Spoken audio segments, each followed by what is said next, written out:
Back on NewsWire, welcoming in Jim Gazzale from Legal Sports Report. He's sports betting and horse racing business news is what he covers. And we'll start off with sports betting news in the state of Tennessee. According to your tweet just yesterday, sports betting tax collectors in the state approached $87.6 million for fiscal year 24. That's up $4 million. And this is the initial 12-month period with Tennessee sportsbooks taxed 1.85% on handle rather than on gross revenue. You say in this tweet that Tennessee is the only state with a handle tax. Can you explain why they have it versus other states not having it? Yes, certainly, Mike, and they are unique in the sense that they are the only state that applies a tax on the overall betting volume in the state, as opposed to every other legal jurisdiction that applies a tax to the revenue that the sports books make each month. So this was a change that happened a little over a year ago, and like I mentioned in that tweet, we did see, this first 12-month period of this handle tax generate about $4 million extra in tax collections for fiscal year 2024 compared to the prior fiscal year in Tennessee. And a variety of reasons, I think, why this handle tax came to be. And the main one was when they legalized sports betting in Tennessee, the law and the regulators put in place a minimum 10% hold for the sports books. So the sports books had to win essentially at least 10% of all the money that was bet. And by requiring that, it would essentially, have regulators and state government in Tennessee be able to accurately forecast their fiscal projections.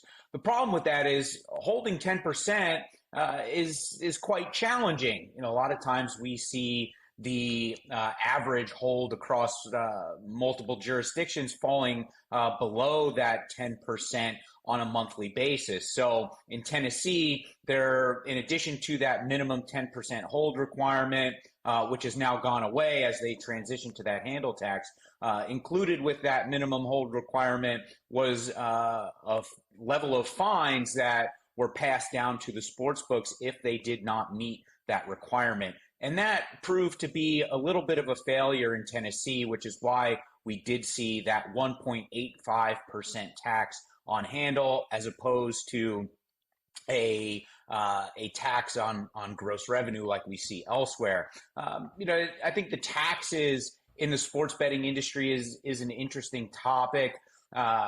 You have New York with their 51% tax, which a lot of the sports books do still grovel about.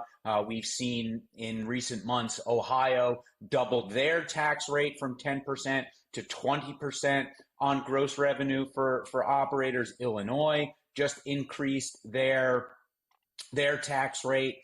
New Jersey is talking about it as well. So proving and paying off some dividends in Tennessee, applying that handle tax as opposed to revenue, but still the only state in the country to do that, apply that tax in that way, Mike.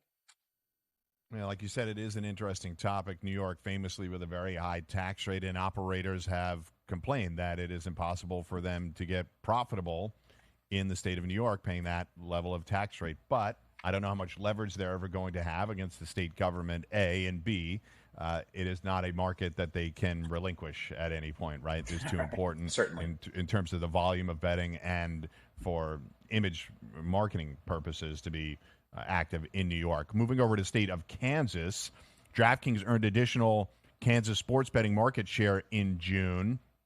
They went from 46% to 49%.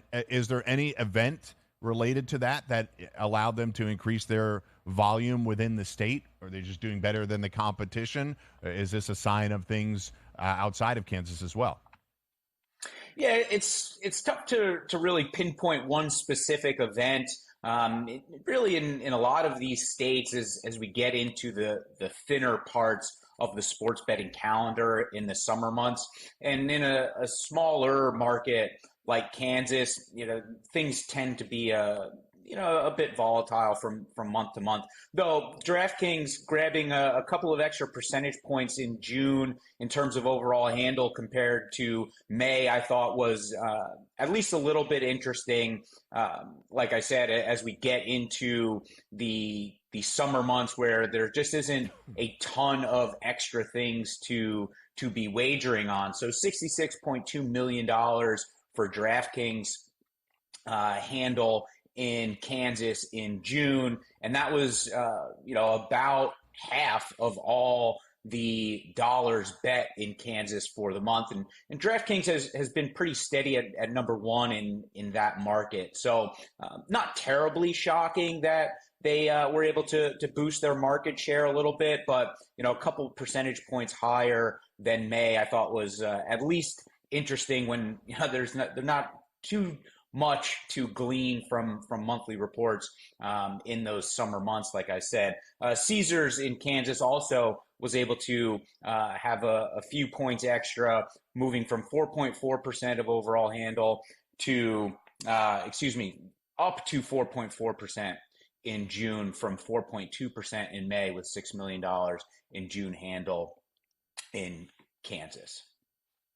So, like Jim said, if those numbers remain consistent, clearly those two operators would love to see that continue into the fall and August and September when football is with us and the volume goes up. So let's move over to the track. Opening weekend stats from Saratoga year over year. You have an interesting year over year comparison, and it seems like it's up across the board, particularly when you go down to the stat from your tweet all the way at the bottom. A daily average saw a nearly 20% increase from 20.6 million to 24.4 million. So good news for Saratoga. That's a really significant year-over-year increase when you compare percentages. Yeah, for sure, Mike. And I think it was a pretty positive opening weekend, which the racing season up here began on Thursday. So 4 days, Thursday through Sunday, like you said, 18% year over year. And what I think kind of stuck out to me was that the on-track handle was pretty flat, up only a couple $100,000 in the grand scheme of things. And walking around the track for a couple of days this weekend, I did see on Sunday when I was up there, relatively lightly attended. You could move around rather freely, which was in a stark contrast to Belmont Stakes weekend up here back in June, when everybody was kind of crammed in like sardines, and it was kind of tough to move around in person at the track during that busy weekend. But overall, I think the executives from NYRA that I've been speaking to over the last couple of days were pretty pleased with what they've seen, and a lot of it too has to do with the weather. A lot of times when it rains, they have to pull races off of the turf, which then results in a lot of horses being scratched from those races. So, in a race that you might have 10 or 12 different betting interests, that comes off the turf, and then you're, and oftentimes left with 4 or 5 or 6, sometimes if we're lucky, betting interests, which certainly affects the handle. So good weather, good action up at Saratoga to kick off the meet, and another 5 weeks to go. So we'll see how that progresses here throughout the rest of the summer. But all things considered, off to a pretty solid start here at Saratoga. Great stuff, as always, from Jim Gazzale. You can follow him on Twitter at Jim Gazzale. He's from the Legal Sports Report, covering sports betting and horse racing news. Good to be with you, Jim.